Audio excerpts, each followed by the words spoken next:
Bom, então, vamos dar início à banca, né, de defesa de dissertação de mestrado. A Leda, que é coordenadora da pós-graduação em Bioquímica e Imunologia, ela não pôde comparecer, e aí pediu para eu abrir, então, a sessão. Essa, então, é a defesa de número 1033, então, com isso, nós vamos ter a defesa, né, do Lucas Rodrigues Aguiar Ribeiro. Ele é orientado por mim.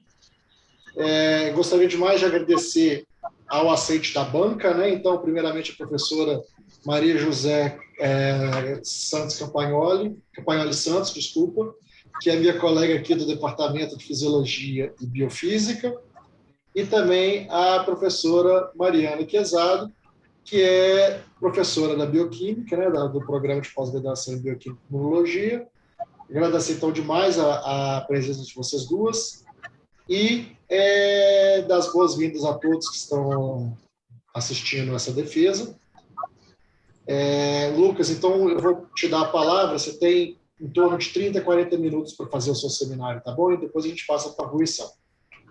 Boa sorte. Obrigado. Bom, hoje... Vocês estão me ouvindo bem? Beleza. Hoje eu vou apresentar para vocês a minha dissertação de mestrado, onde eu fiz a caracterização proteômica e pós-proteômica da cardiomiopatia dilatada, induzida pela deleção gênica do receptor MRGD em camundongos.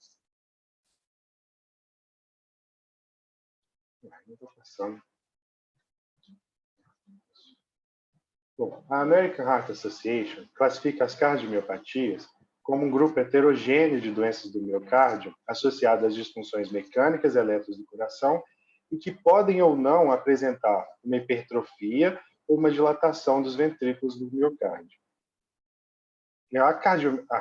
Quando há uma hipertrofia, ela é chamada de cardiomiopatia hipertrófica, e quando há uma dilatação, de cardiomiopatia dilatada. Então, a cardiomiopatia dilatada, ela pode ser considerada pelo alargamento de um ou de ambos os ventrículos, com a presença de uma disfunção contrátil do coração. Além disso, a cardiomiopatia dilatada é o maior fator de desenvolvimento de insuficiência cardíaca e necessidade de transplante cardíaco no mundo. Existem alguns artigos que sugerem que a prevalência de cardiomiopatia dilatada no mundo é de que a cada 100 mil indivíduos, 40 apresentam essa doença. E que a média global de mortes por cardiomiopatia varia muito de acordo com a posição geográfica e étnica de cada povo, como a gente pode ver nesse mapa.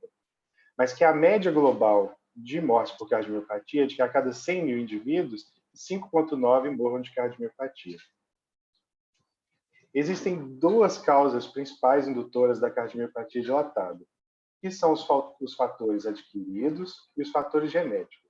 Os fatores adquiridos geralmente estão associados a processos inflamatórios, em quadros de hipertensão, infecção viral e uso de toxinas.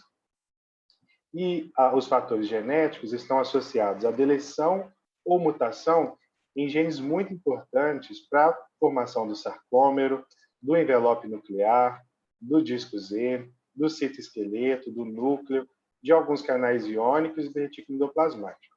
E, recentemente, mais um gene pertencente ao sistema renina-angiotensina também foi mostrado que, quando ele era deletado, desenvolvia cardiomiopatia dilatada em camundongos, que é o gene MRGD. Então, o sistema renina-angiotensina ele é muito importante para o controle da homeostase do sistema cardiovascular, sendo responsável pela regulação da pressão sanguínea, para fazer o balanço de eletrólitos e da resistência vascular sistêmica. Já se sabe também que a desregulação dos componentes do sistema renina-angiotensina geram vários processos inflamatórios, de hipertrofia, de hipertensão pulmonar e cardíaca, insuficiência cardíaca e outras doenças. A regulação desse sistema acontece quando o angiotensinogênio é clivado pela renina, formando a angiotensina 1, que não tem nenhum efeito listado na literatura até agora, mas que pode ser clivado pela ECA, formando a angiotensina 2. Esse peptídeo, quando se liga ao receptor AT1, gera um efeito de vasoconstrição, tem um efeito, então, hipertensivo, também apresenta efeito proliferativo e profibrótico. Só que esse peptídeo, angiotensina 2, ele pode também ser clivado pela ECA2, formando a angiotensina 1A7, que quando se liga ao receptor MAS, gera os efeitos contrários da interação da angiotensina 2 com o receptor T1, que é de vasodilatação, tendo efeito antipertensivo, antifibrótico e antiproliferativo. A angiotensina A7 ela também pode sofrer uma descarboxilação no primeiro resíduo de aminoácido e formar a lamandina, que é um peptídeo muito parecido em sequência e estrutura com a angiotensina A7, que só se difere no primeiro resíduo de aminoácido, que na angiotensina A7 é um ácido aspartico e na lamandina é uma alanina. A lamandina também pode ser formada pela clivagem da angiotensina A pela ECA2, formando a lamandina. E a lamandina, quando se liga ao receptor MRGD, gera efeitos muito similares da interação com a angiotensina A7 e com o receptor MAS. O foco do meu trabalho é principalmente no eixo da lamandina e do MRGD, onde a gente estuda os efeitos da deleção do receptor MRGD em tecidos cardíacos de camundongos. O receptor MRGD é um receptor relacionado ao MAS, acoplado à proteína G de classe D. E já se sabe que ele está expresso em praticamente todos os órgãos e tecidos do corpo, com uma maior predominância, uma maior perfil de expressão no cérebro, no coração, no testículo, na bexiga e no tecido adiposo. Mas também apresenta expressão em outros tecidos com uma menor intensidade. Nos cardiomiócitos, esse receptor está principalmente localizado no núcleo das células, mas também apresenta expressão na membrana plasmática e no citosol, como a gente pode ver nessa figura. Já se sabe também que o receptor MRGD tem dois possíveis ligantes, a beta-alanina e a lamandina, sendo a lamandina o peptídeo endógeno desse receptor, por gerar sua ativação com maior potência em menor concentração do que a beta-alanina. E desde a descoberta da lamandina e sua interação com o receptor MRGD, vários outros artigos desde então têm mostrado vários outros efeitos, como tendo um efeito hipertensor, anti-inflamatório, antifibrótico, antiproliferativo, antioxidante, antihipertrófico e até mesmo antidepressivo. E em 2019, o grupo do professor Robson e da professora Maria José descobriu que a deleção do gene MRGD em camundongos levou ao desenvolvimento de cardiomiopatia dilatada severa nesses animais.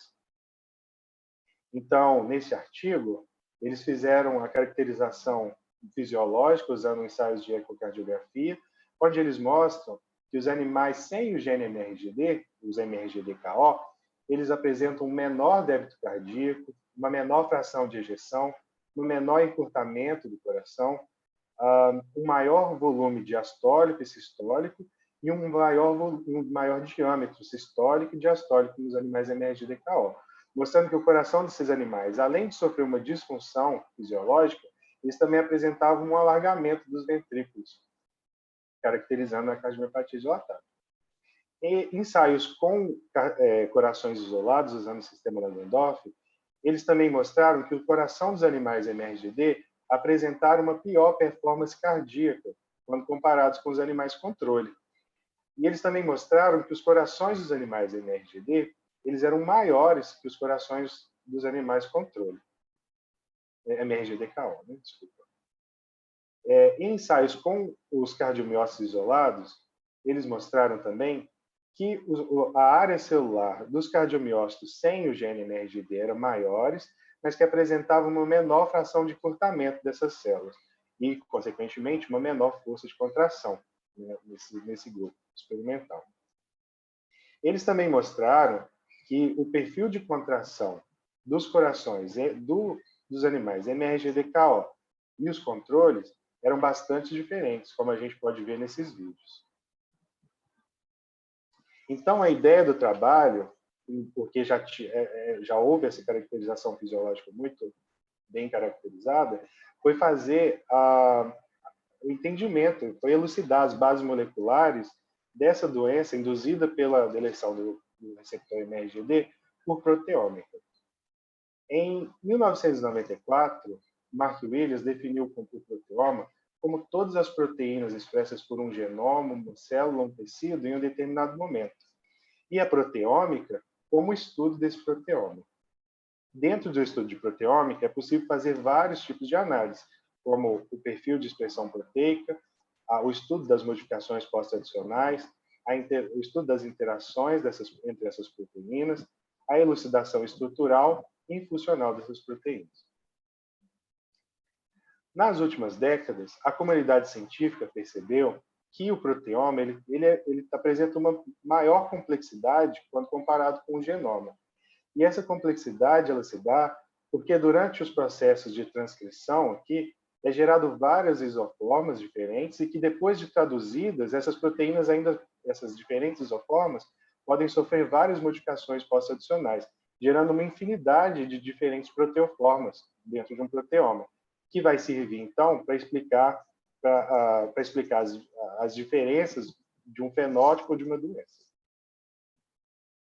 Dentro de um trabalho de proteômica, é muito importante fazer a identificação das proteínas. E a abordagem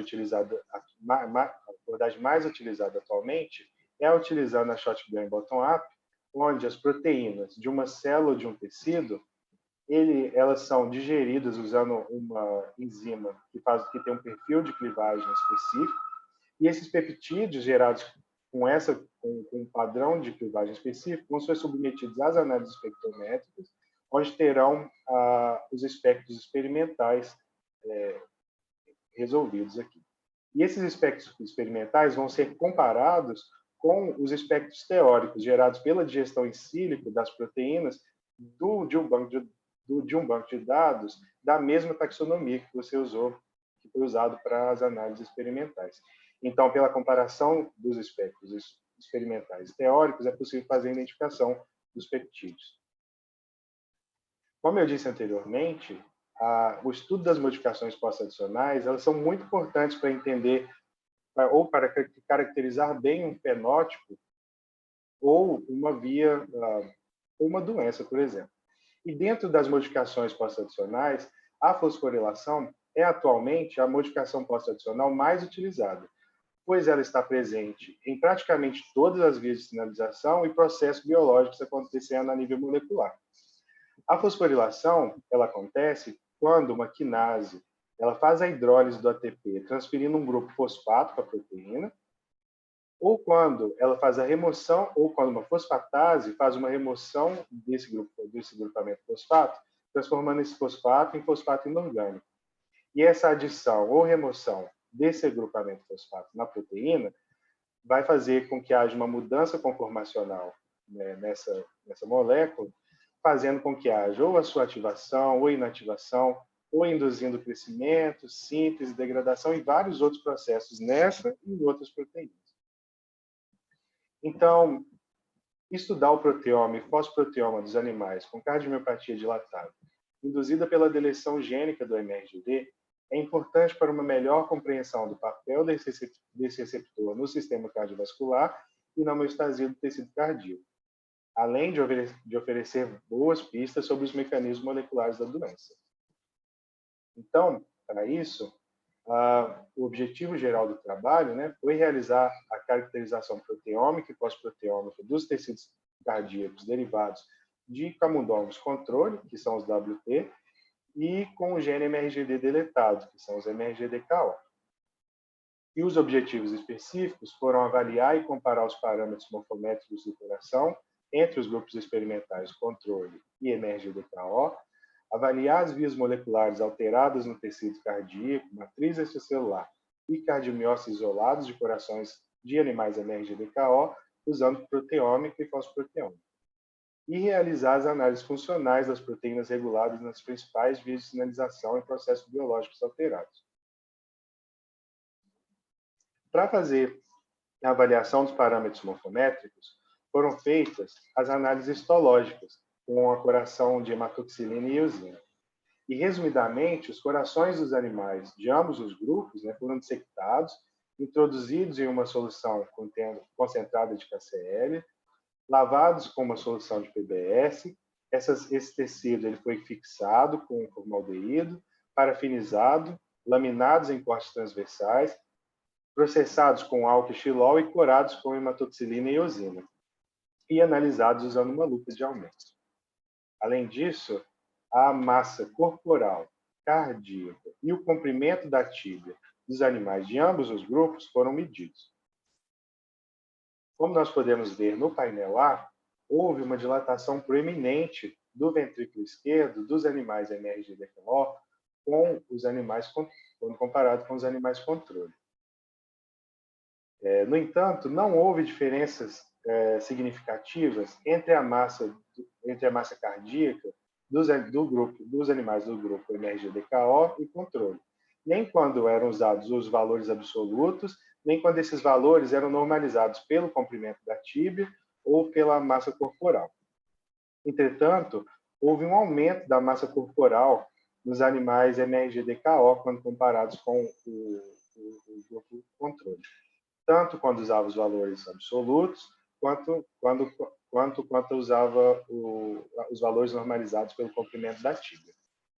Então, como conclusão parcial, o coração dos animais MRGDKO apresentaram uma notável dilatação do ventrículo esquerdo, confirmando o fenótipo de cardiomiopatia dilatada publicado anteriormente.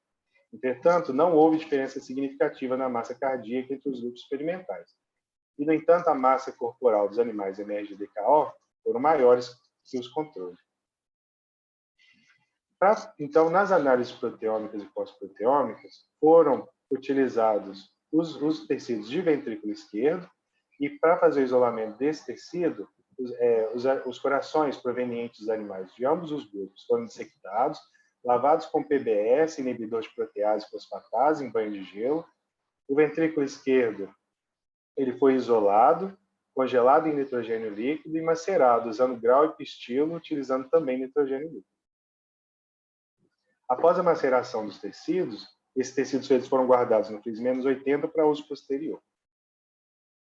Para fazer o isolamento dos cardiomiócitos ventriculares, foi utilizado um sistema Langendorf, semelhante a esse, onde os corações provenientes de ambos os grupos foram perfundidos com uma solução de tireoide livre de cálcio, posteriormente perfundidos com uma solução de tireoide contendo cálcio e colagenase do tipo 2 para realizar a digestão enzimática do coração.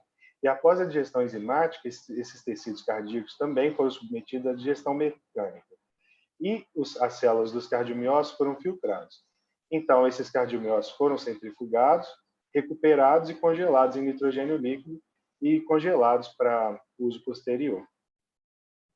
Para fazer o isolamento da matriz extracelular, os corações de ambos os provenientes de animais de ambos os grupos foram lavados com PBS em inibidor de protease e fosfatase, foram incubados com EDTA 0,05%, sob constante agitação e aquecimento. Posteriormente, esses tecidos foram incubados com SDS 1%, mais inibidor de protease e fosfatase, e essa solução ela era renovada a cada 12 horas até a completa descelularização do tecido, também sob constante agitação e temperatura. E esse processo todo levou 72 horas para ser feito. E após a descelularização do tecido, esses tecidos eles foram lavados com água e PBS e congelados no freezer -80 para uso posterior.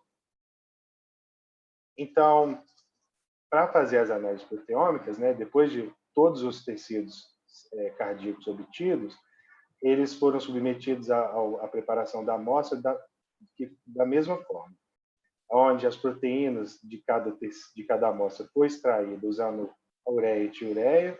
Essas proteínas elas foram reduzidas e alquiladas e tripsinizadas, e esses peptídeos foram marcados com o marcador, com a marcação com dimetil, e o proteoma, então, foi submetido à etapa de fosfoenriquecimento, onde teve os fosfopeptídeos enriquecidos, e o proteoma foi pré-fracionado em 9 frações usando pré-fracionamento alcalino. E as amostras de fosfoproteoma não foram pré-fracionadas. Então, essas amostras elas foram submetidas às análises espectrométricas usando o equipamento Orbitrap, onde teve as massas dos peptídeos e dos fragmentos medidos, gerando os dados experimentais, os dados brutos, e os dados brutos eles foram deconvoluídos usando o programa MaxQuant. E as análises estatísticas foram feitas usando o Perseus e o R. Então, como a gente pode ver nessa figura, no painel B, houve todos os proteomas analisados do ventrículo esquerdo, dos cardiomiócitos ventriculares e da matriz extracelular tiveram uma boa reprodutibilidade, evidenciado pelo agrupamento das replicatas de um mesmo grupo e a separação entre os grupos experimentais. Embora no proteoma da matriz extracelular houve uma sobreposição das elipses do PCA, sugerindo, né, que a abundância das proteínas desses proteomas eles não eram tão diferentes como o proteoma dos cardiomiócitos ventriculares e do ventrículo esquerdo. Foram encontradas também 130 proteínas reguladas negativamente e 135 positivamente nos cardiomiócitos, no proteoma do ventrículo esquerdo, 115 proteínas reguladas negativamente e 239 positivamente no proteoma dos cardiomiócitos ventriculares e 63 reguladas negativamente e 81 positivamente no proteoma da matriz extracelular. Durante a preparação das amostras e as análises espectrométricas, aconteceu alguns problemas técnicos com as amostras do fosproteoma provenientes do ventrículo esquerdo e da matriz extracelular. Por isso, somente o fosproteoma dos cardiomiócitos ventriculares foram utilizados nessa dissertação. E como a gente pode ver no painel D, o fosproteoma dos cardiomiócitos ventriculares também apresentaram uma boa reprodutibilidade, embora também houvesse uma leve sobreposição das elipses no PCA, sugerindo que o perfil de fosforilação entre os grupos experimentais não fosse tão diferente, né, entre os grupos. Houve a regulação negativa de 33 fosfopeptídeos e 47 fosfopeptídeos foram regulados positivamente nos cardiomiócitos ventriculares e uma tendência a ter menos peptídeos fosforilados no grupo MRGDKO quando comparados com o grupo WT. Então, quando nós pegamos todas essas proteínas e submetemos às análises de enriquecimento das vias de sinalização, dos processos biológicos e dos componentes celulares, nós temos esses gráficos aqui. No painel A, cada círculo ele significa uma via de sinalização alterada no animal MRGDKO.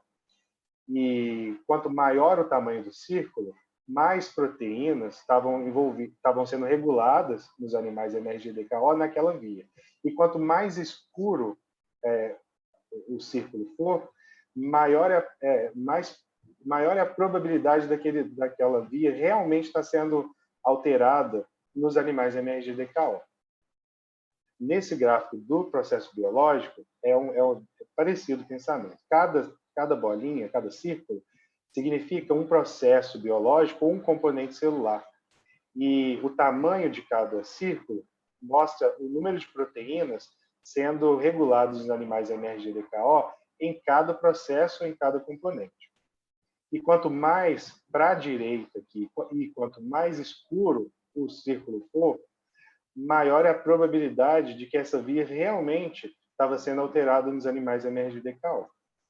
Então, como nós podemos ver, houve a regulação de várias vias relacionadas a metabolismo energético nos animais MRGDKO, como a via de metabolismo de piruvato, do ciclo do ácido cítrico, do metabolismo de aminoácido, na glicólise, em proteínas relacionadas ao processo glicolítico e na biossíntese de ATP, nas proteínas da cadeia respiratória e da membrana interna da mitocôndria. Nós também encontramos várias vias relacionadas à contração do músculo cardíaco alterado nos animais MRGDKO, como a própria via de contração cardíaca, a sinalização adrenérgica em cardiomiócitos, proteínas relacionadas à organização do sarcômero e à regulação da força de contração, proteínas dos discos Z e do citoesqueleto, sendo reguladas nos animais MRGDKO. Também houve a regulação de várias vias relacionadas à adesão focal e à interação das proteínas do citoesqueleto com a matriz extracelular e junção aderente, sendo reguladas nos animais MRGDKO. De forma parecida, houve o enriquecimento de processos biológicos aqui de adesão célula-célula e de junção aderente. Então, quando a gente faz as mesmas análises com os dados do fosfoproteoma, houve a regulação de vias muito parecidas com as do proteoma, como as vias de contração do músculo cardíaco, há fosfoproteínas relacionadas à organização do sarcômero, à regulação da força de contração do coração, há proteínas do disco Z, do sarcômero, da banda M, dos discos intercalares, das fibras contráteis e da banda A. Também houve a regulação de várias vias relacionadas à morfogênese do tecido cardíaco, como as vias de cardiomiopatia dilatada e hipertrófica, a morfogênese ventricular do músculo cardíaco, a morfogênese do coração e desenvolvimento do coração, há proteínas importantes na formação das miofibrilas e filamentos de miosina, e fosfoproteínas relacionadas à condução cardíaca e junção do tipo GAP, aqui, né, nas vias, e também processos biológicos relacionados à adesão célula-célula e junção aderente. Houve também a regulação de vias relacionadas à homeostase iônica nos animais MRGDKO. Então, como houve uma regulação em várias vias, tanto no proteoma quanto no pós-proteoma, relacionadas à contração do músculo cardíaco, homeostase iônica, e da condução da força de contração do coração, foram essas proteínas que foram analisadas com mais detalhes nas análises proteômicas funcionais. Como a gente pode ver nesse gráfico, houve a regulação de várias proteínas, como eu disse antes, relacionadas à homeostase iônica, à contração do músculo cardíaco e à condução cardíaca. Eu achei, tá bom, viu? Eu também tô achando que tá. Nos animais MRGDKO. Como a gente pode ver nessa barra do lado direito. E essa regulação aconteceu em todos os tecidos analisados, no ventrículo esquerdo, nos cardiomiócitos ventriculares e na matriz extracelular. Como eu estou evidenciando aqui, essas proteínas elas foram reguladas, elas estão relacionadas à homeostase iônica, foram reguladas nos animais MRGDKO. A bomba de sódio e potássio e o canal renodina foram encontrados mais abundantes no grupo MRGDKO, e o trocador de sódio-cálcio e a fosfolamban foi encontrada menos abundante nesse grupo. Houve também uma desfosforilação da serina, na serina 16, da bomba de sódio e potássio nos animais MRGDKO. Houve também uma diminuição na abundância de várias proteínas do sarcômero, como as cadeias pesadas de miosina, as cadeias regulatórias de miosina, a proteína C de ligação à miosina, as actinas 1 e 2, a distrofina, elas estavam todas diminuídas nos animais MRGDKO. E várias dessas proteínas também sofreram regulação aqui de fosforilação, mas nós encontramos uma desfosforilação ampla em vários sítios da titina, aqui nos animais MRGDKO. E, além disso, foram encontradas também proteínas muito importantes na conexão e interação do citoesqueleto ou dos sarcômeros com a matriz extracelular, sendo diminuídas nos animais MRGDKO, como a parvina, a ILK, a ITGB4 e a talina. Então, na figura C, aqui, a gente vê o quadro geral de proteínas reguladas nos animais MRGDKO. As proteínas que estão com o nome vermelho, elas foram encontradas mais abundantes ou fosforiladas no grupo MRGDKO, e os nomes das proteínas que estão em azul foram encontradas menos abundantes ou desfosforilados no grupo MRGDKO. E as proteínas que estão com o nome em preto, elas foram identificadas, mas não estavam reguladas em nenhum dos proteomas. Em condições fisiológicas, após a despolarização das células cardíacas, os canais de cálcio dependente de voltagem eles se abrem, fazendo com que haja um influxo de cálcio que está no meio extracelular para dentro da célula. Esse influxo ele acontece numa porção que fica entre a membrana plasmática, que é chamada de sarcolemma, e o retículo endoplasmático.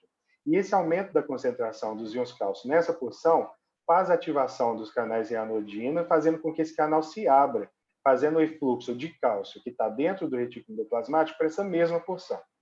Essas duas fontes de cálcio, aqui geradas, né, pelo canal dependente de cálcio, dependente de voltagem, e pelo canal reanodina, vão gerar o gradiente de cálcio necessário para fazer a interação com a troponina e a tropomiosina dos sarcômeros e gerar o gatilho para a hidrólise do ATP e gerar a contração dos sarcômeros aqui. Durante o processo de repolarização das células cardíacas, o trocador de sódio-cálcio ele faz o efluxo do cálcio que está dentro da célula para fora da célula e o influxo de cálcio, de sódio que está fora da célula para dentro da célula. E, em concomitância, a fosfolamban ela faz a ativação da cerca para que haja a captação de cálcio para o retículo endoplasmático. E o aumento dos íons sódio que foi gerado pelo trocador de sódio-cálcio, ele é contrabalanceado pelo funcionamento da bomba de sódio-potássio, que faz a liberação de 3 íons sódio para fora da célula e o influxo de 2 íons potássio para dentro, fazendo a repolarização da célula cardíaca. Nos animais MRGD, nós encontramos o trocador de sódio-cálcio e a fosfolamban diminuídos, o que sugeriu que os níveis de cálcio nesse grupo poderiam estar sendo alterados. Então, nós fizemos a quantificação dos níveis de cálcio usando uma quantificação com fluorescência e realmente vimos que nos animais MRGD-KO houve uma diminuição dos níveis de cálcio aqui.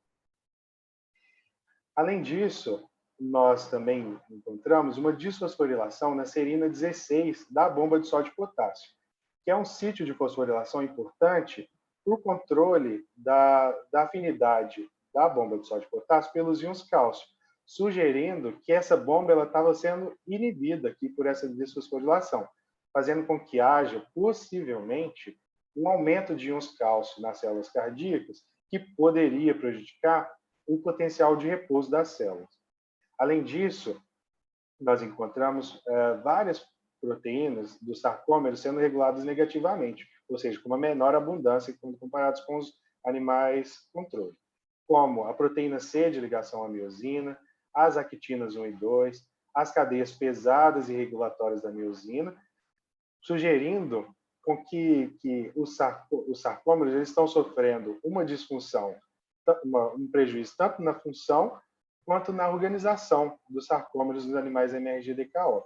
Além disso, nós encontramos a titina desfosforilada em vários sítios de fosforilação, o que sugere que essa proteína está sofrendo um truncamento na sua estrutura, fazendo com que não haja um aproveitamento máximo gerado aqui pela força de contração do sarcômero.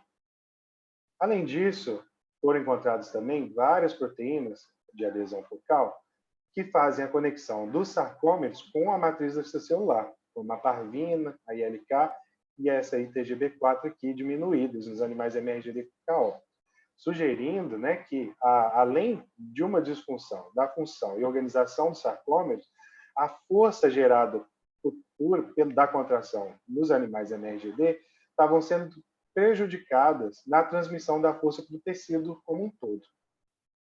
Então, todas essas modificações a nível molecular foram importantes e conseguem explicar vários dos parâmetros fisiológicos alterados em animais MRGD-KO, como uma diminuição na fração de ejeção e encurtamento do coração, a disfunção das células cardíacas apresentando uma menor contração e uma menor fração de encurtamento, além de poder explicar também a diferença nos vetores de contração entre os grupos experimentais do MRGD-KO e do grupo controle. Então, como conclusão, as análises proteômicas e pós-proteômicas mostraram alterações em proteínas associadas a via importantes de contração muscular, homeostase iônica e transmissão da força de contração do coração dos animais MRGD-KO. A deleção do gene MRGD induziu uma diminuição no transiente de íons cálcio e promoveu uma possível alteração na concentração de íons sódio nas células cardíacas dos animais MRGD-KO, o que poderia alterar o repouso das células cardíacas desses animais. Além disso, houve também a diminuição da abundância e fosforilação observada para as proteínas dos sarcômeros e adesão focal, que sugerem uma desorganização e prejuízo da força de contração do sarcômero, assim como uma alteração na condição da força de contração do coração dos animais MRGD-KO. Assim, esse trabalho apresenta as bases moleculares que podem explicar a cardiomiopatia dilatada observada nos animais sem o receptor MRGD, reforçando a importância do próprio receptor MRGD, mas também do sistema renina-angiotensina na homeostase cardíaca. Então, eu queria agradecer ao meu orientador, o professor Tiago Pereira Braga, aos colaboradores, o professor Fábio e ao Joseph, da Universidade Federal do Rio de Janeiro, que me receberam para fazer as análises espectrométricas, e as professoras Silvia e o Itamar, por terem me ajudado na dissociação dos cardiomiócitos.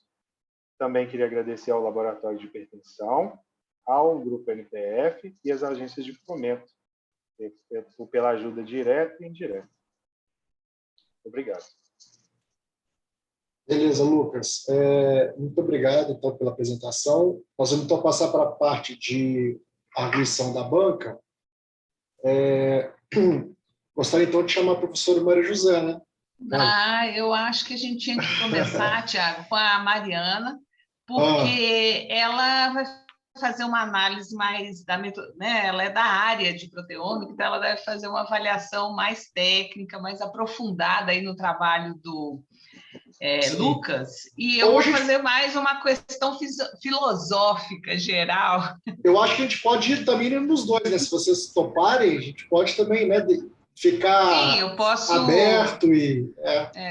Se a Mariana pode começar, então, e eu vou dando os pitacos. Então tá bom.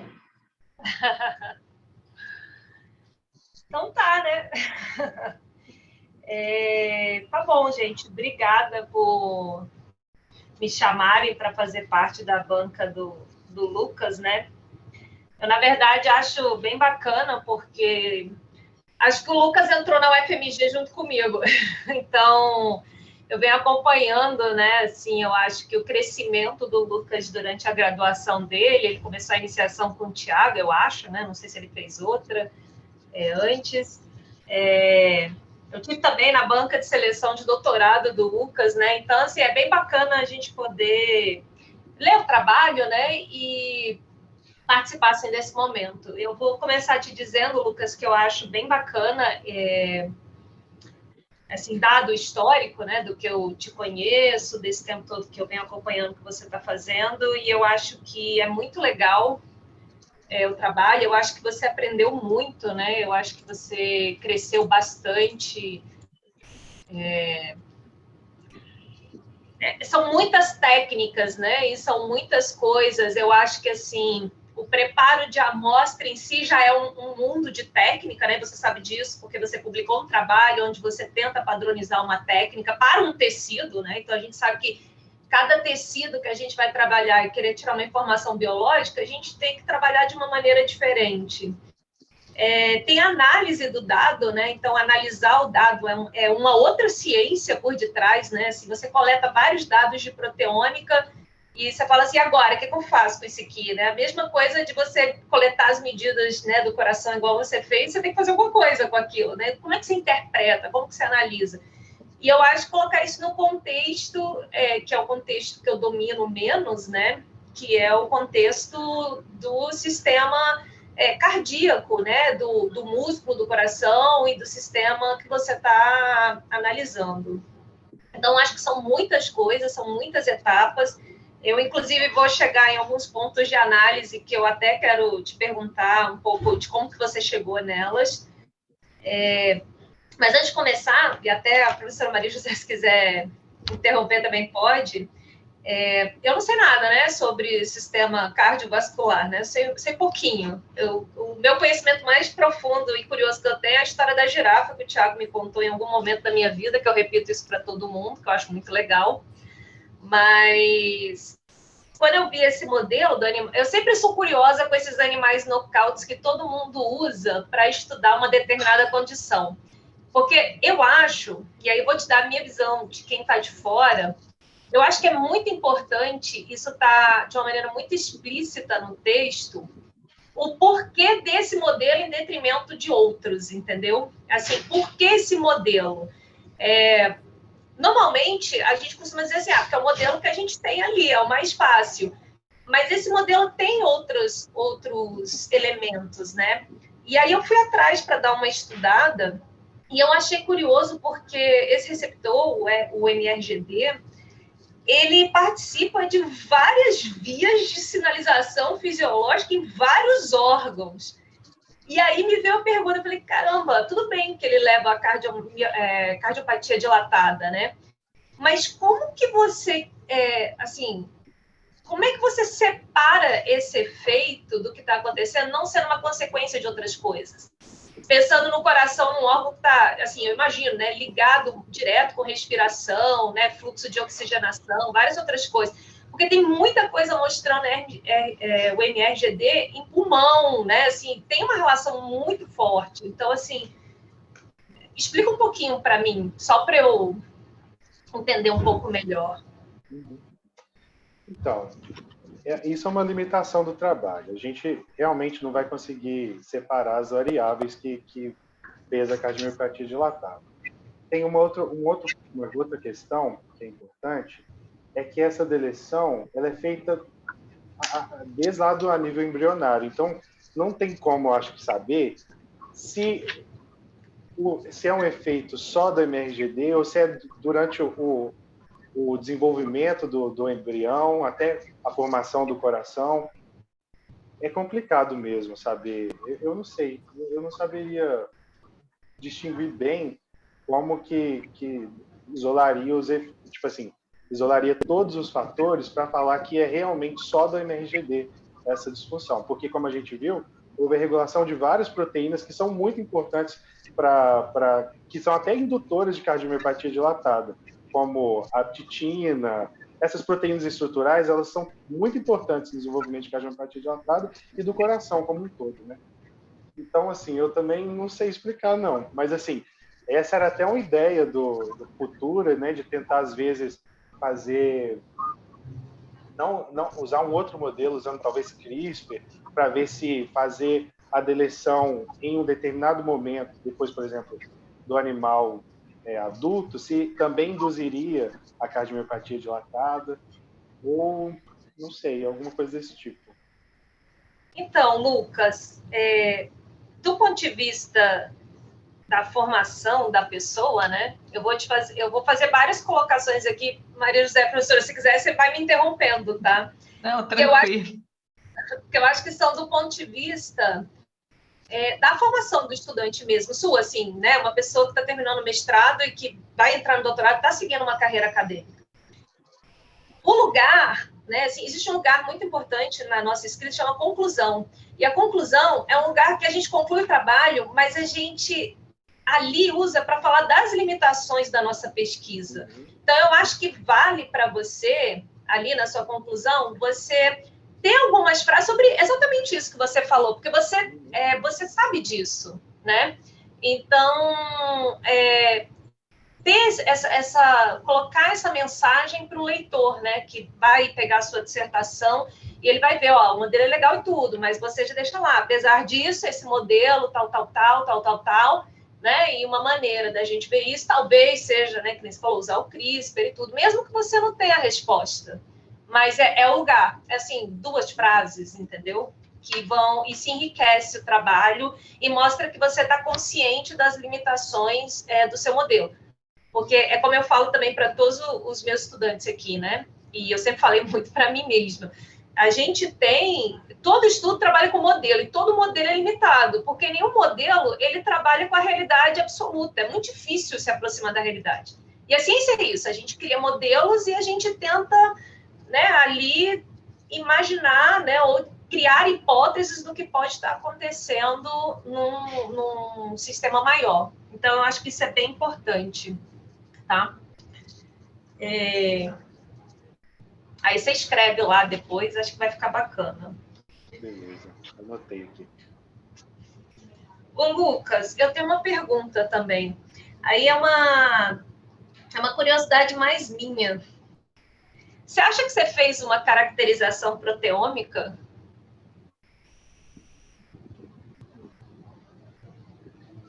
Bom, eu fiz uma caracterização proteômica de alguns tecidos, né? Mas eu acredito que sim. Mas você acha que a gente define caracterização proteômica como... Ah, ok. Entendi. Você fala como se, por exemplo, fizesse o uso de várias técnicas da proteômica para chegar numa caracterização geral, né? É isso que você está querendo dizer? Assim, uma coisa geral. Você conseguiu caracterizar o proteoma. Eu fiz a caracterização de algo, assim, né? Não, porque... Não, é verdade. Não, porque o proteoma ele é muito mais complexo do que as proteínas que eu identifiquei. Mas eu acho que eu fiz sim uma caracterização, mas não completa, mas outra foi uma caracterização. Ou uma caracterização direcionada. Exato. Sabe por que eu estou perguntando isso, Lucas? É porque várias vezes no texto você fala assim, eu analisei o proteoma, e depois você fala assim, eu caracterizei o proteoma. Aí você fala assim, aí eu identifiquei pelo proteoma. Eu fico, gente, é da gente, assim. É porque eu acho que você caracterizou o proteoma, e se eu fosse você, eu ia lá no texto, assim, ao longo dele todo, e eu faria bastante uso disso ao longo da sua escrita. Porque, assim, você caracterizou o proteoma do tecido, é uma caracterização direcionada de uma coisa numa determinada situação. Então, assim, você analisou os dados provenientes dessa caracterização, entende? Eu acho que fica melhor. Do seu resumo, eu acho que você tem que reescrever ele, sabe? Assim, eu acho assim, o seu resumo ele tem muito pouco dos seus resultados e o dos seus achados, sabe? Eu acho que em relação à sua dissertação, que tem um volume enorme de coisa, um monte de coisa legal, resultado bacana, eu acho que você explorou pouco no seu abstract, sabe? Eu acho que faltou aquelas frases assim, de impacto do que você achou de verdade, qual foram o nome ali das proteínas, de maneira mais, eu acho, presencial, né? Eu acho que faltou um abstract, assim, a sua dissertação merece um abstract melhor, sabe? Eu acho que vale a pena reescrever ele, eu acho que vale a pena gastar um tempo e fazer. É difícil escrever abstract, eu acho. Né? Eu acho até hoje difícil escrever, principalmente porque a gente é limitado, em geral, né, não na dissertação, no número de palavras. Né? Então, às vezes, você começa a ficar nervoso, né? Porque você quer falar um monte de coisa e você tem pouco espaço. Mas é um treinamento legal para a gente mesmo, porque ele reflete o valor que a gente está dando ali para o nosso trabalho. E eu acho que o seu trabalho merece um abstract melhor. Né? Não sei qual foi a impressão da professora Maria José, mas eu assim, sugeriria você depois, né, sentar e fazer um abstract, assim, mais rico, né, com mais coisas que você achou e assim, de peso. Eu concordo, se a Mariana me permite aqui, eu concordo. Se você ler seu abstract, você iria ler o resto do trabalho, entendeu? Ele está muito geral. Então você tem que, é o que a Mariana falou, é um exercício que é um exercício extremamente importante, porque em qualquer coisa que a gente vai escrever, nós vimos um seminário outro dia aí de um avaliador do NIH que disse assim, olha, quando eu vou avaliar projeto, eu leio as 4 primeiras linhas, eu não quero saber o que ele escreveu na página 42, mas ali você tem que mostrar, ou pelo menos deixar o seu leitor com vontade de ler o resto do trabalho. Senão ele já de cara fala, esse trabalho não, é low priority. Tá? Uhum. Então, eu concordo que está um pouco, foi resumido, mas eu tinha feito ele mais detalhado e depois mudei ele para ficar mais resumido. Mas, enfim, talvez foi um tiro no escuro errado que eu dei. Aí, ô Lucas, eu vou te falar uma coisa de forma, isso é uma coisa que a gente aprende na química, tá? Quando você pega a sua lista de siglas, normalmente, tá? Por exemplo, tem assim, ESI, né, que é a gente fala em português o EASY, né, que é o Electron Spray, a ionization. O que a gente faz é colocar assim, EASY, aí você coloca assim, do inglês, Electron Spray Ionization. Aí você pode colocar o nome português que você faz, sabe? Normalmente a gente fala isso, porque são coisas que a gente não traduz. Eu, pelo menos, acho muito feio, não sei o que o Thiago acha, quando eu leio coisas em português, pessoas traduzem HPLC, Electron Spray, malte, porque eu acho que não, assim, não faz sentido. Porque o nome acaba sendo a descrição da técnica. Então, assim, eu acho que é importante, porque você, em alguns momentos no seu texto, depois eu vou te mandar o arquivo, tá, que eu escrevi, você fala, tal coisa é do inglês, entendeu? Então, assim, você bota isso na sua lista de siglas, aí depois você vai usando a sua sigla, você não precisa ficar dizendo que veio do inglês, que veio do português depois, entendeu? Já tá lá. Aí você vai na sua lista de siglas um por um, porque você é o que mais tem coisas em inglês que eu já vi na vida. Cellular Component, Biological Process. Eu falei, caraca, muita coisa. Inclusive, eu acho que você andou escrevendo artigo recentemente, porque tem várias palavras em inglês ao longo do seu texto, assim. Eu acho que você foi soltando, assim, mas, enfim, é normal. Eu faço isso bastante também. Estou passando aqui as páginas. Então, na página 15 da sua dissertação, aí é uma... Eu vou te falar isso de chatice marianística aqui, da bioquímica, que trabalha com química de proteínas, e, para mim, a proteômica é química de proteínas. Eu acho que quando você mostra... Você tem lá o angitocinogênio, aí você tem angiotensina 1, angiotensina 2. Eu acho que você merece colocar uma figura bioquímica aí, sabe? Do que acontece. Eu acho que ficaria mais bonito, sabe, Lucas? Assim, mostrando realmente onde é a quebra, né? Sabe? Mostrando a reação que acontece e tudo, porque tem alguns detalhes aí, né, na formação desses derivados, não tem? Sim. Você fala colocar estrutura para fazer o mecanismo da reação. O mecanismo. Eu acho que você deveria colocar, sabe? Eu acho que ia ficar bem bonito. Apesar da figura estar linda, tá? Mas eu acho que fica mais bioquímico. Eu acho que eu acho que é legal a gente entender o que está acontecendo mesmo, assim, as reações, como que a enzima atua, onde que você tem a clivagem, né? Como que as coisas estão acontecendo. Eu achei legal que essa é a única parte que eu tenho conhecimento, né, da sua dissertação, porque eu já ouvi o Thiago falando isso tantas vezes que eu já aprendi. Tá. Aí na página 16, lá no último parágrafo, você fala... Aí eu vou te fazer umas correções. Ô, Lucas, tudo isso que eu tô falando é porque eu acho, assim, que seu trabalho está muito bom e eu acho que você é um excelente aluno. E eu acho que, assim, esses detalhezinhos vão tornar tudo muito melhor, sabe? São coisinhas, assim, que mudam muito a nossa maneira de expressar a ciência que a gente está falando. Você fala assim, o MRGD apresenta alto grau de ortologia. Alto grau de ortologia está errado, né? Ou é ortólogo ou não é, né? Entendi. Porque ortologia é o quê? Você pode ter tido uma duplicação gênica e você tem, sei lá, especiação, né? Então, você tem que corrigir isso aí para não ficar errado no seu texto. Porque você está querendo falar disso entre murinos e primatas, né?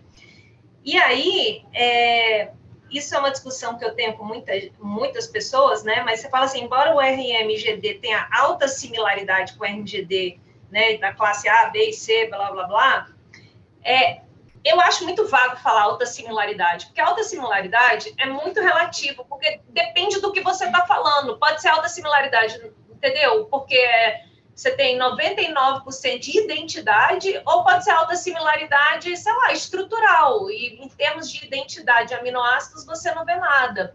Então, acho que você tem que definir o que você está falando aí, entendeu? De maneira bem clara. E até mesmo, olha só, você pode pegar membros, assim, dos receptores e dar uma alinhada, fazer uma figura sua para a sua introdução, até mesmo para mostrar, entendeu? Não que você vai focar nisso, mas assim, para você saber realmente, mostrar, né? A pessoa olha e fala, nossa, realmente, né? A similaridade é bastante alta, né? Entre esses grupos, bacana isso tudo. Que, inclusive, é uma das coisas mais legais que eu achei, né? Porque é muito louco isso. Na verdade, a fisiologia é muito louco, né? Aí, só para você corrigir, tá, Lucas? Tirar o alto grau, né? É isso? Você tira o alto grau da ortologia, eles são, né? O receptor MGD apresenta um ortólogo, né? Que onde você tem, né, a especiação aí, murino primata. Lamandina.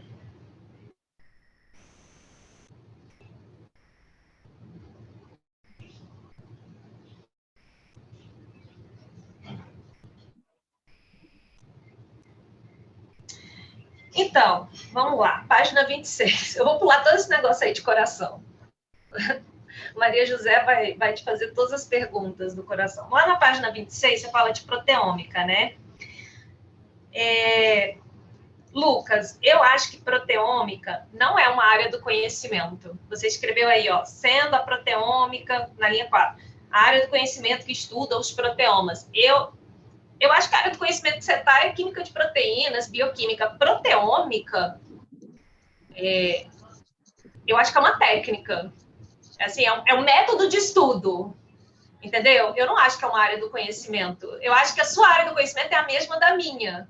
Você usa uma ferramenta diferente da minha, por exemplo, entendeu? Você usa, seu método para estudar isso é a proteômica.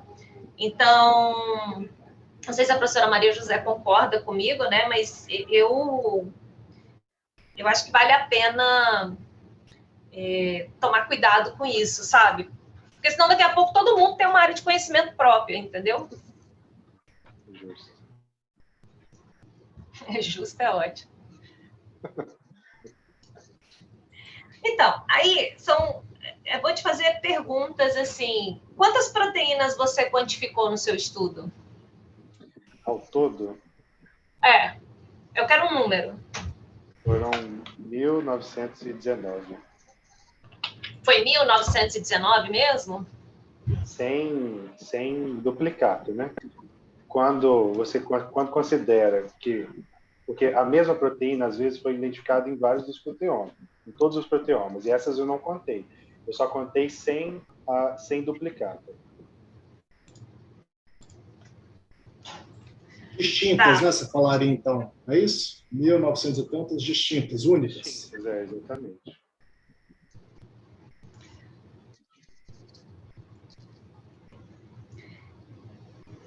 Você acha que você identificou essas proteínas todas porque você usou dentro das ferramentas proteômicas uma técnica específica ou porque a proteômica vai te dar sempre esse valor? Vai sempre te permitir chegar nessa quantidade de proteínas que você analisou? Como assim? Desculpa. Por exemplo, você identificou quantas proteínas? Quantas você quantificou e identificou? Detectou? Você falou aí o número. Ah, tá. 1919.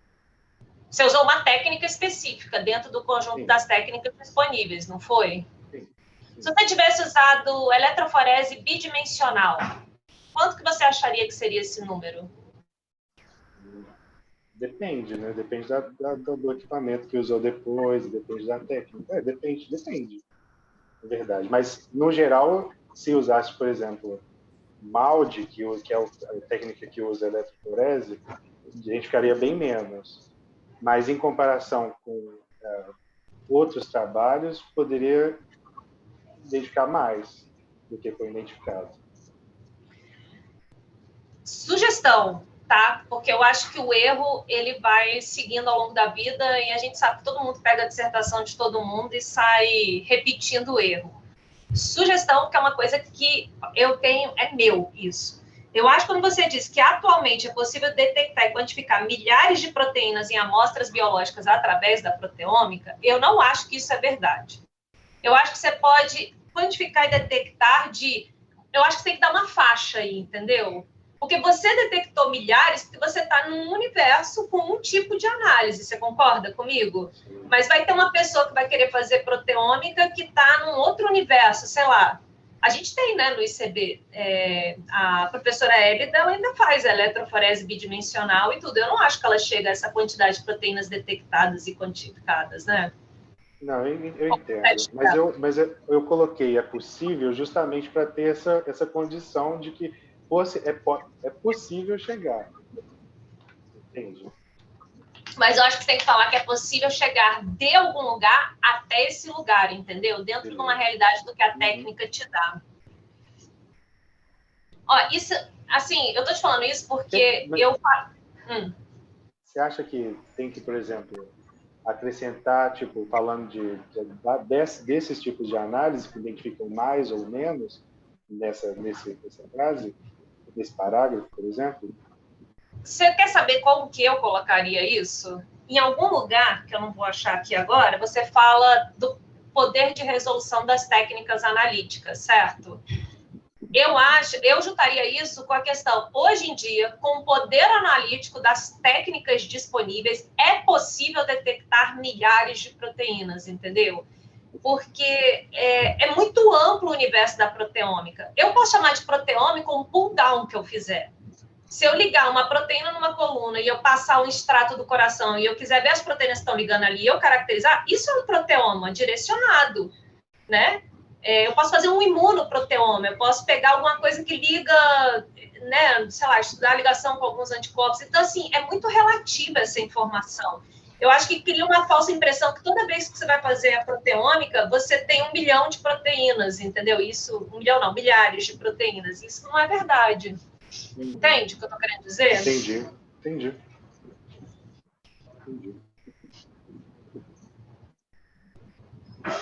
Eu vou ser rápida, eu vou passar daqui rápido, vou chegar já nos seus resultados. Nesse último parágrafo dessa página 26, você escreve assim, ó, que tem a adição de um grupo fosfato ao grupo R polar dos resíduos serina, treonina e tirosina. É isso mesmo? É porque o grupo é polar?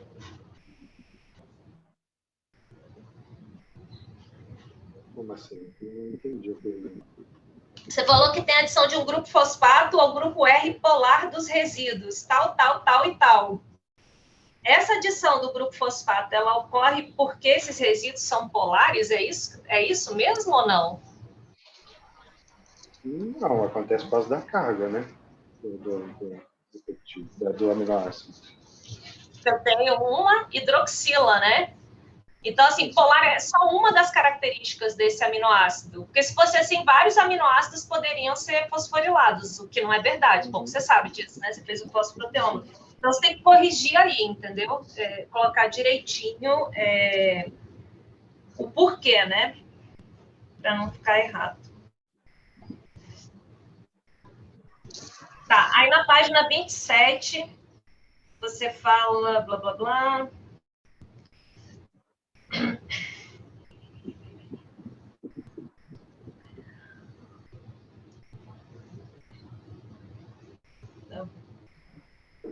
Tô passando as páginas, tá, Lucas? Eu tô olhando. Então, na página 29, na verdade, isso vai servir para várias figuras suas, tá? Eu sei que é de praxe a gente fazer as nossas figuras, principalmente quando a figura está em inglês e a gente, na dissertação, colocar a figura em português. Eu já vi essa figura aqui sua, acho que em umas 700 dissertações. Eu acho legal, eu falo isso com todo mundo, a gente criar as nossas próprias figuras, entendeu? Mesmo que a gente tenha feito inspirado numa figura que já existe. Principalmente as de proteômica, porque eu acho que você ainda pode fazer uma figura com base no que você fez. Então, por exemplo, lá no Cell Line Tissue, você podia ter colocado coração, podia ter, sei lá, você podia ter feito uma figurinha sua, sabe? Eu acho que fica melhor. Eu acho que não é legal a figura assim, tá? Com os detalhes em inglês e tudo. Tá? Mas eu sei que a gente não... deixa eu só dar uma meia-culpa, porque isso aí foi culpa minha. Que eu falei assim, Lucas, deixa em inglês, pode deixar. Ele me perguntou 1 milhão de vezes. Acho que vai muito de... Enfim. Eu acho que é muito... Eu não sei, eu gosto das figuras feitas, mas eu entendo isso. E aí, lá embaixo, como você fez assim, escreve lá. Né? Você colocou da variação... Né? Não, tem a referência. Ó. Beleza.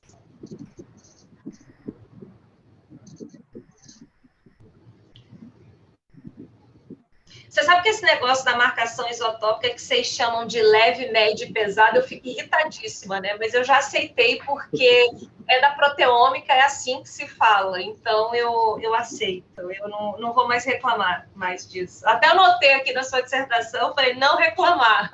Porque toda vez que eu vejo isso, eu fico, gente, é muito feio isso, né? Por que não usa a relação isotópica, né? Mas, enfim, eu não entendo. Na página 32, você fala que normalmente para peptídeo e proteína, você usa matrizes que são baseadas em alfa-ciano e DHB. Bom, tem mais uma coleção enorme, né? Inclusive, hoje em dia, muita gente usa MBT, né? A gente tem sinapínico, tem uma série de outras matrizes. Então, eu acho que adiciona aí todo mundo para não ficar parecendo que você só usa duas para analisar peptídeo e proteína, tá, Lucas? Uhum. Na página 33, você... Então, eu vou fazer uma correção aqui. E eu entendi o que você escreveu aqui no Electron Spray, mas olha só, a explosão coulombica, tá? Ela é uma força elétrica. E ela é uma força elétrica que ela é causada por causa da força de atração entre as cargas. Então, você botou aí que aumentando a densidade iônica dentro delas até que as forças repulsivas. E, na verdade, o efeito é repulsivo, mas isso acontece por causa da força de atração, entendeu? Então, tem que corrigir aí.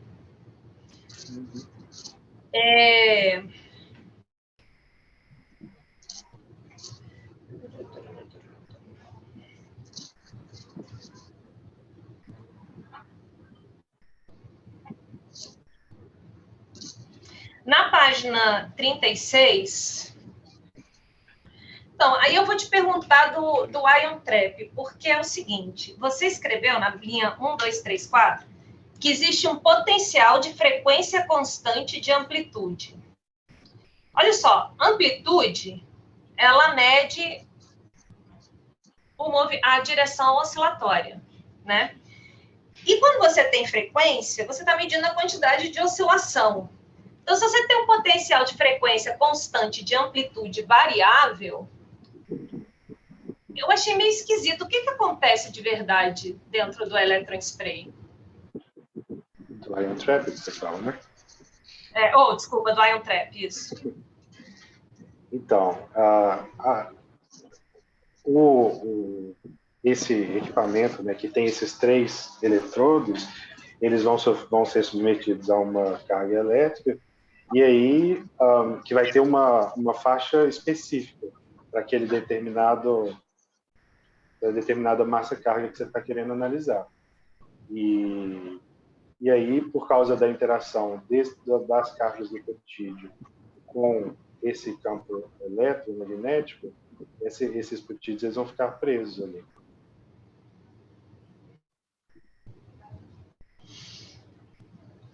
Pois é, mas você vai ficar mudando a amplitude ali de movimento dos peptídeos dentro do equipamento?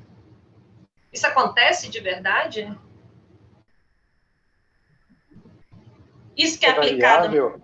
Não, mas é variável porque você pode mudar, né? Porque você pode aplicar vários, claro, uma amplitude qualquer, mas não ao mesmo tempo. Então, eu acho que você tem que reescrever isso aí, Lucas. Eu acho que você tem que dizer que o equipamento permite que você mantenha uma frequência constante e diferentes medidas podem ser feitas com amplitudes variáveis, entendeu? Porque do jeito que você colocou, não tem sentido físico, assim. Não... Eu até na hora que eu li, eu fiquei assim, caramba. Aí eu li de novo, eu falei, não, eu acho que é a maneira de escrever, entendeu? Uhum. É só um detalhezinho, mas é porque eu acho que... Eu até reescrevi aqui em cima. Tá, beleza. Tá.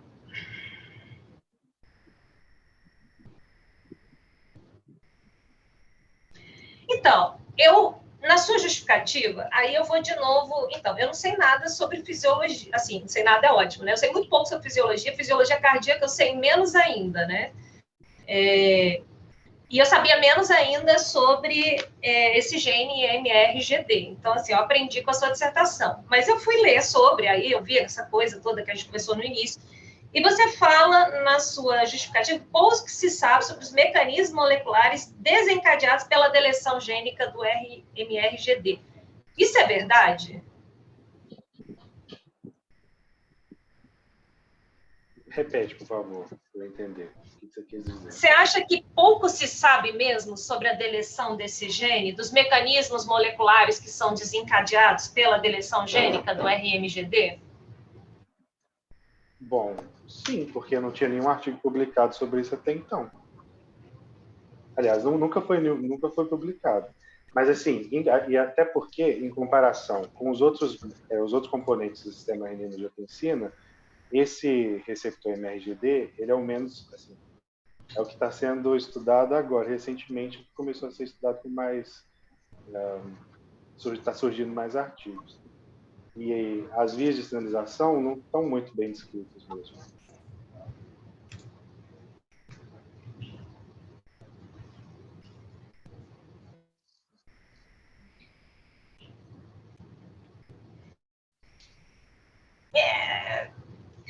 Eu não sei, assim, realmente não tem nada publicado, assim, de Sobre a 000. O que se sabe é realmente aquele artigo, é o Oliveira, né, que você cita o tempo todo, eu não tive nem tempo de... Foi a única caracterização que teve foi a fisiológica, naquele artigo.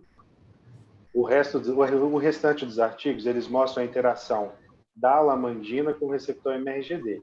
E aí realmente vai ter vários artigos mostrando aqueles efeitos que eu citei na apresentação. Mas sobre a deleção dele, esse vai ser o primeiro trabalho que faz a sinalização molecular.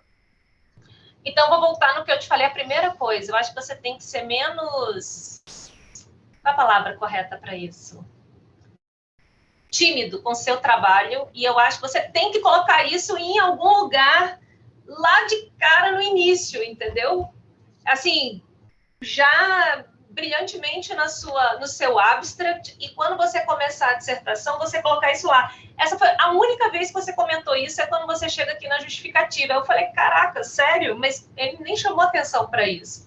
Porque isso é maravilhoso, você está estudando um modelo animal que nada se sabe, você está botando o tijolo do conhecimento, usando uma condição, né, a cardiopatia dilatada, e você está trazendo um conhecimento sobre possíveis mecanismos moleculares, que é a sua última figura, que é a figura, né, assim, a gente chama assim, a chave de ouro do seu trabalho, né? Quando você pega toda aquela informação e você fala, agora como é que eu coloco isso aqui no contexto do que eu estou estudando?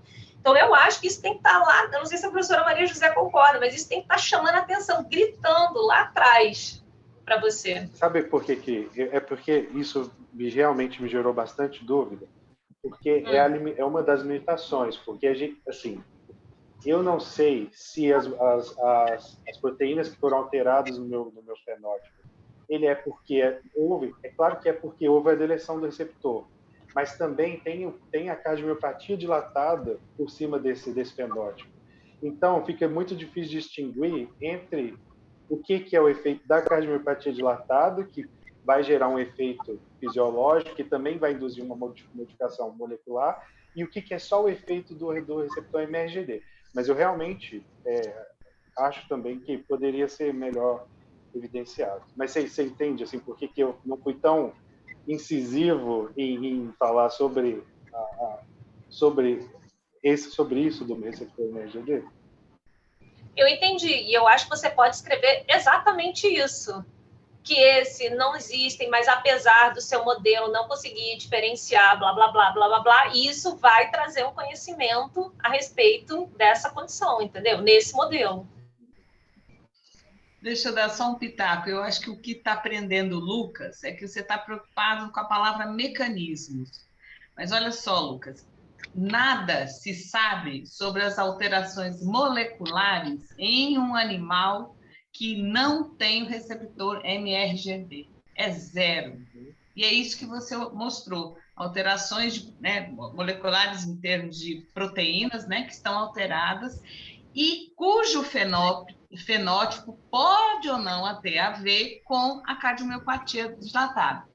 Isso pode estar relacionado com a cardiomiopatia dilatada.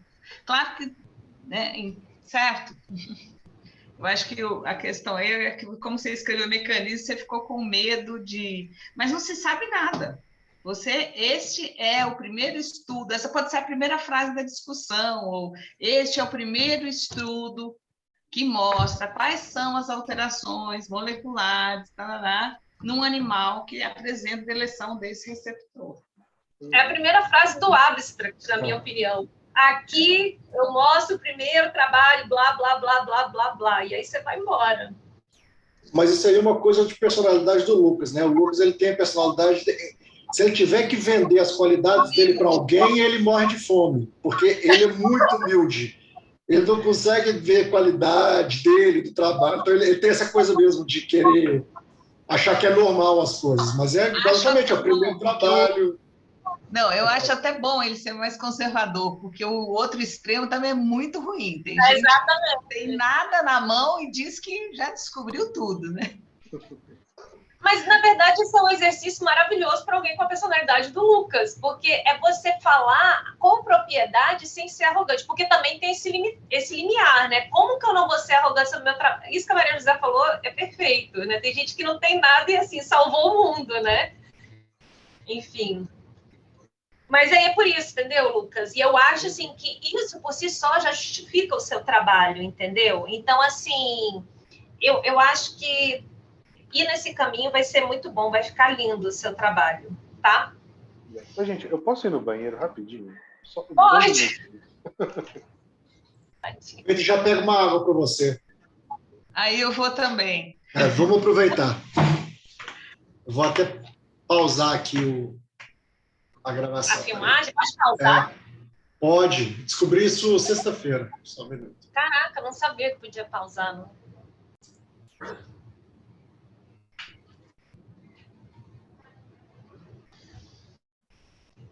Então tá, Lucas. Aí, sua metodologia. Deixa eu te falar uma coisa para você corrigir ao longo da sua dissertação. Eu não sei por que você fez isso. Na página 43, quando você fala que você usou tripsina na proporção 1:50, é intrínseco, é conhecimento assim, da leitura, que você realmente usou microgramas da enzima para microgramas do substrato, que é 1:50. Você usou tanto da sua enzima para o outro. Então, você não precisa colocar isso aí. O que você precisa colocar, como você fez massa, é colocar massa, né? Em parênteses, massa/massa, entendeu? Você colocou isso ao longo de várias vezes. Eu imagino que você fez isso porque quando você estava aprendendo a fazer experimentos, você ficava bem confuso com isso. Aí você resolveu colocar, não é não? Não sei. É porque, assim, enfim. Faz sentido isso. Mas aí você ajeita direitinho, tá? Que aí fica corretinho. Aí tem vários lugares, eu fui marcando aqui. Você falou no final, ô Lucas, que você coletou os dados mesmo, né? Você foi lá no Rio coletar os dados na UFRJ, não é isso? Sim. Você operou o equipamento, então? Sim. Foi lá botar a mão na massa. Sim, muito literalmente, bom. Né? É verdade. Não, bacana. Bom, deixa eu te fazer... Vou pular aqui para os seus resultados. Só uma coisa que eu acho. Você colocou o desenho experimental depois que você fez a caracterização morfológica dos corações. Eu acho que o desenho experimental ele vem antes também, tá? Porque o seu desenho experimental ele não é só o experimento de proteômica que ele fez, ele é tudo. Ele é a concepção de tudo que você fez, né? A seleção do animal. Então, eu acho que você tem que, assim, sugestão, tá? Passar isso para frente, porque eu acho que tudo faz parte, inclusive essa parte da caracterização morfológica que você fez com algum objetivo dentro do seu desenho experimental, não fez? Mariana, eu não entendi o que você quis dizer, não. Desculpa. Tá. Nos seus resultados, você começa falando da caracterização morfológica dos corações, certo? Sim. Na página seguinte, você coloca assim, desenho experimental. Mas a caracterização morfológica faz parte do seu desenho experimental, não faz? Tá. Por que você fez essa caracterização morfológica? Primeiro, foi para poder reforçar o fenótipo visto no trabalho anterior. Né? Porque, embora eles já tinham feito todas as caracterizações fisiológicas, não tinha nenhuma nada. Assim, por exemplo, a imagem do ventrículo dilatado não tinha, e foi por isso que Então, você concorda que isso faz parte do seu desenho experimental, não faz? E eu coloquei o desenho experimental no subtópico de proteômica, porque era o desenho experimental das análises de proteômica e pós-proteômica. Então, talvez tenha que mudar o título, né? Não, a caracterização proteômica e pós-proteômica continua lá. Você pode colocar o seu desenho experimental completo, entende? Entendi. Colocar esse subtópico lá no 5.1, né? 5.1.1. Entendi. Isso é uma coisa do método científico, entendeu? É porque você está valorizando só a proteômica, como se o resto, assim, o resto eu fiz antes. Não, na verdade, você fez uma caracterização morfológica para mostrar que os animais que estavam deletados. Aí você mostrou a fotinho, você mostrou, eu nem sabia que era assim, achei super bonito, entendeu? Você vê lá realmente, né, que tem uma alteração no músculo ali, bem legal isso. Então, isso faz parte do seu desenho experimental, né? Muitas vezes esse protocolo experimental ele fica no método, Lucas. E eu acho ótimo que é a Mariana que está defendendo essa fisiologia aqui. E você é um detalhe.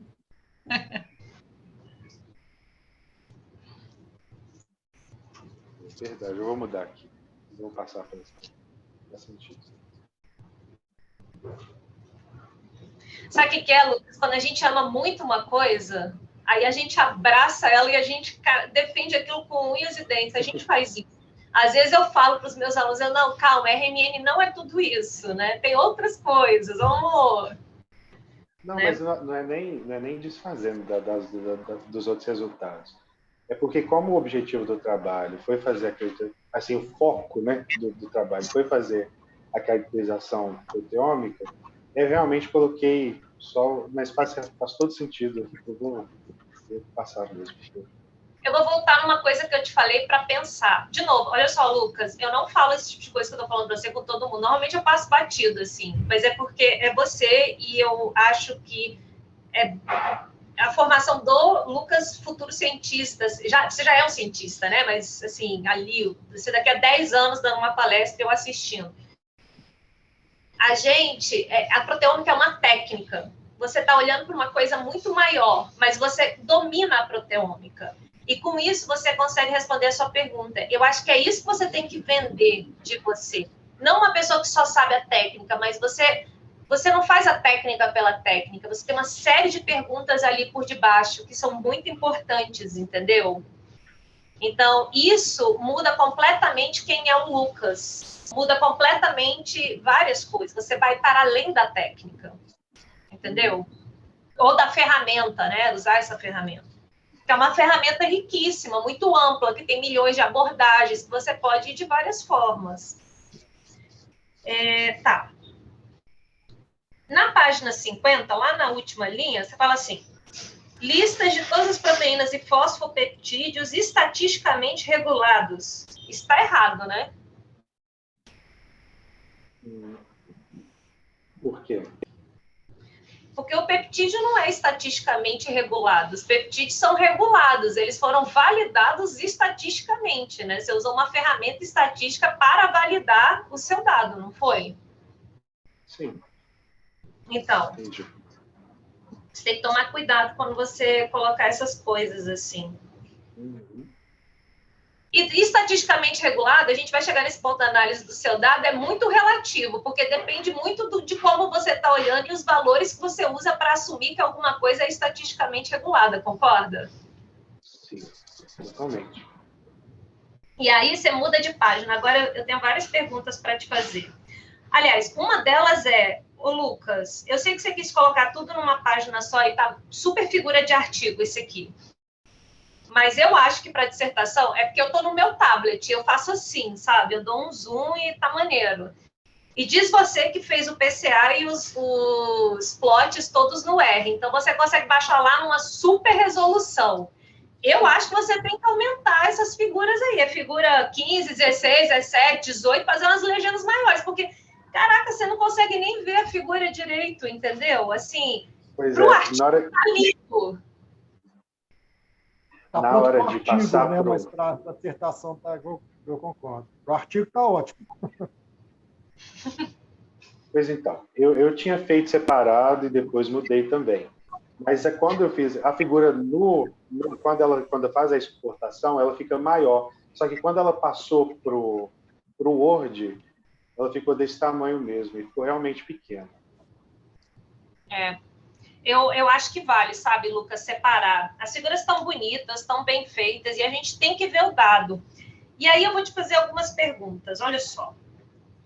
É de praxe, na proteômica, você fazer um PCA para avaliar se as suas replicatas, na verdade, se as suas replicatas estão condizentes, não é isso? Mais do que avaliar a separação entre os grupos. Só que esse é o PCA bidimensional, né, que você está mostrando aqui, não é? Sim.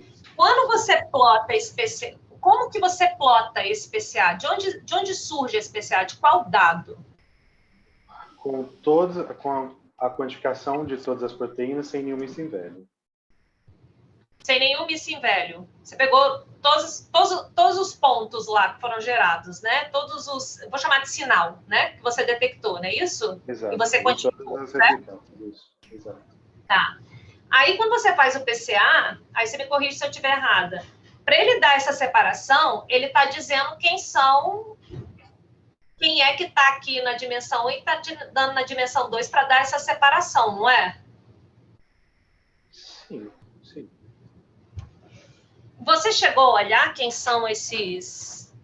Você quem são os valores? O pontinho da replicata. Não é o pontinho da replicata, olha só. Ele usa o valor, ele usa os íons, não é isso? Para fazer isso aqui? Os valores de íons. Os valores das proteínas, né? De quantificação das proteínas. Como é que se fala? Quantificação absoluta, né? Não é isso que você faz? Não, esses são os dados depois normalizados. Então, eu estou perguntando isso porque eu não entendo. Se o Thiago quiser se intrometer, ele pode, para ele ficar nervoso. Porque, olha só... Eu acho que o que você quer fazer, Mari, dá mais certo no vulcano, porque naquele vulcano plot, esse a gente consegue, cada bolinha é uma proteína específica. Não, então, mas o PCA... é o dataset inteiro. Então, mas o PCA, para surgir, ele escolhe quem foram os elementos que geraram aquele PCA, né? De uma coleção, sei lá, de 1000 valores que você tem 2 que estão fazendo aquilo ali estar normalizado, né? Isso acontece para todos os conjuntos de valores? Como é que você gera o PCA, entendeu? É uma curiosidade que eu tenho da proteômica. Ninguém nunca disse que são os valores. É o dataset inteiro, né, Lucas? Explica aí, Isso. mas é o dataset inteiro. Eu acredito, pelo que eu entendo e pelo que eu entendi, é como se fosse, eu não sei se é a média, mas é um valor intermediário de cada coluna que tem o valor de quantificação de todas as proteínas para uma replicata. E aí ele meio que, eu não sei o cálculo certinho que ele faz, mas ele pega, eu imagino que seja um valor médio e calcula a variação entre cada coluna e plota nesse gráfico do PCA.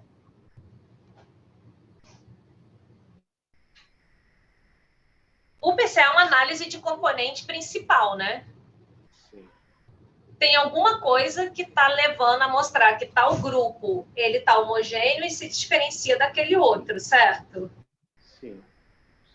Eu entendi o que você quis dizer. Tem jeito de você pegar, por exemplo, saber as proteínas que estão variando mais e que vai levar o ponto para um lado ou para o outro. É isso que você está falando. Mas não fiz desse jeito. Entende? Então, mas eu não sei quais são as proteínas que estão variando mais.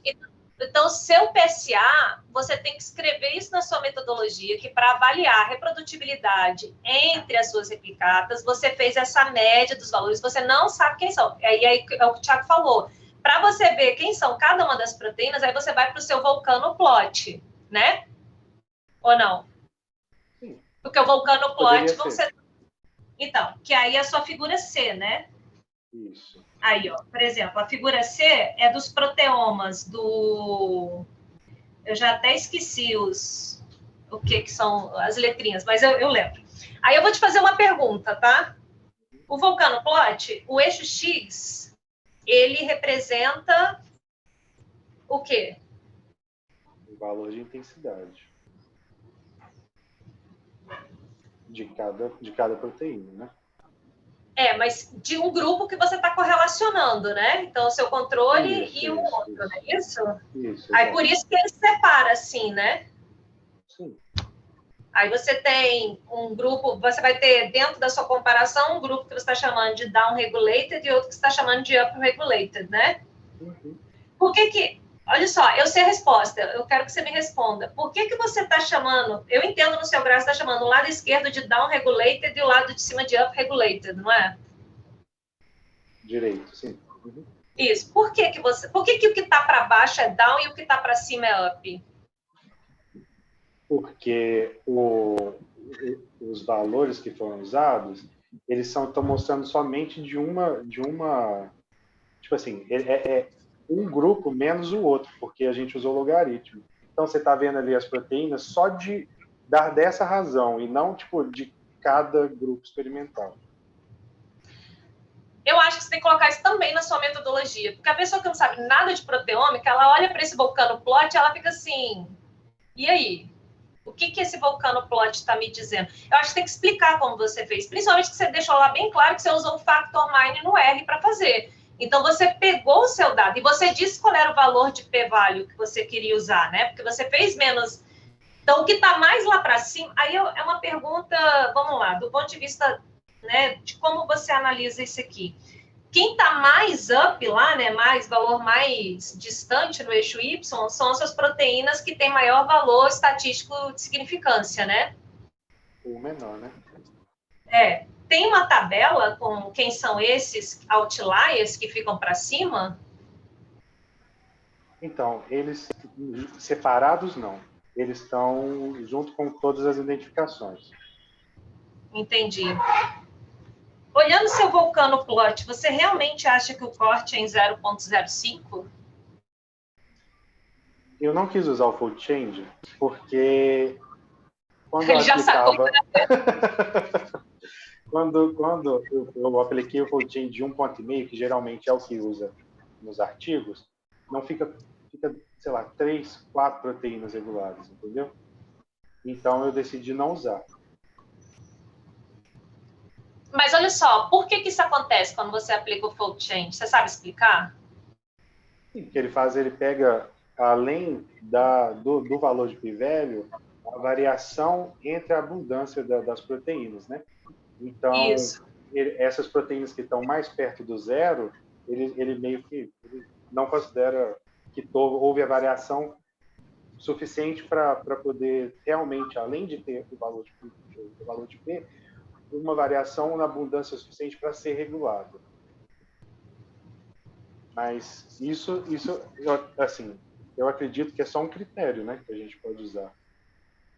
Olha, eu tive um orientador de doutorado que ele era muito... Ele tinha frases impactantes. Uma daqueles que ele usava muito era que estatística é igual biquíni, mostra tudo menos o que interessa. Eu sempre fiquei tentando entender isso, mas isso é verdade. A estatística, ela modula totalmente o seu dado, né? Assim, que nem você falou, eu não fiz o fold change igual, né? Como faria, você entendeu exatamente onde eu quero chegar, porque não ia ter quase nada regulado. Então, usei uma outra abordagem.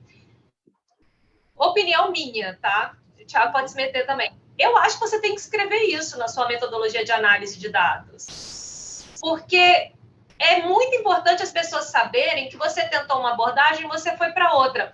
Eu ando numa briga com a comunidade proteômica. Por quê? Porque tudo é uma caixa preta já. Aí dentro da caixa preta, as pessoas que analisam deixam mais na caixa preta ainda. Aí você fica sem saber por que o cara não fez do jeito que normalmente se faz. Por que ele aplicou essa abordagem? Por que ele está indo para esse caminho? Não tem problema nenhum você usar uma outra análise do seu dado, mas eu acho que é legal você dizer que quando você fez a análise tal, você pode botar dado não mostrado, sei lá, na sua dissertação, porque já está enorme, tem um monte de anexo, né? E você diz lá que você usou essa abordagem, porque assim você conseguiu observar e tal coisa. Você pode explicar detalhes também do seu modelo? Aí, eu não entendo do modelo, mas deve ter uma coisa no seu modelo que leva isso a acontecer. Por que isso acontece? A cardiopatia dilatada não leva tantas diferenças assim gritantes? Como que, entendeu? Eu não sei como é que coloca isso dentro do modelo. Eu não sei se é uma coisa do fenótipo ou se é da técnica que a gente usou. Porque a marcação com o dimetil, além de você fazer uma normalização dos dados, ele já reduz bastante a variação dos dados. Você faz a normalização pela coluna, mas também tem que fazer pela linha. E quando você faz as duas normalizações, o dado ele comprime muito, muito mesmo. E aí, talvez poderia usar um fold change menor, mas assim, tirar isso, eu não consegui pensar num valor que fosse bom o suficiente para poder ser aplicado. Uma opção, já que não foi usado o fold change, é diminuir o valor de P, né? Porque, como a Mariana já mencionou aí, o P está bem baixo. Né? Você vê que tem muito ponto para cima. Quanto mais para cima, menor o P. Você pode passar para 0,01, por exemplo. Você não vai perder muita coisa. Entendeu? Exatamente. E eu, ultimamente, ando convivendo muito com fisiologistas, pessoas que entendem. E uma coisa que eu tenho aprendido muito, lendo os artigos, a Maria José pode até me corrigir, muita coisa na área assim, médica, de validação dessas coisas, se você não usar P de 0,01, os caras acham que nem vale, entendeu? P de 0,01, isso porque tem gente que vai no 0,0005, entendeu? E eu acho que dá pra, exatamente isso que o Thiago falou, dá para usar um outro valor. E você, Lucas, de novo, vou te dar bronca agora é a hora da bronca. Você sabe a resposta, escreve isso na sua metodologia, dada a metodologia que eu usei, que leva a isso e aquilo. Exatamente o que você acabou de me explicar. Pega o vídeo e transcreve. Eu usei tal abordagem. Entendeu? Deixa isso escrito, porque isso faz parte da análise do dado. A análise do dado não é só gerar um vulcano plot. A análise do dado é você analisar o dado e você ver, olha, esse não é o caminho. É por causa do meu fenótipo? É por causa da técnica que eu usei? Talvez seja por causa da técnica, né? Que você explicou tão bem aí. Então, coloca isso, entendeu? É a minha briga atual, entendeu? Assim, eu acho que a gente tem que dizer as coisas, eu acho que tem que ficar claro, a gente tem que conseguir reproduzir. Por exemplo, você vai publicar o artigo, vai ficar tudo lá no Pride, entendeu? Então, a pessoa tem que pegar seu dado e ela tem que apertar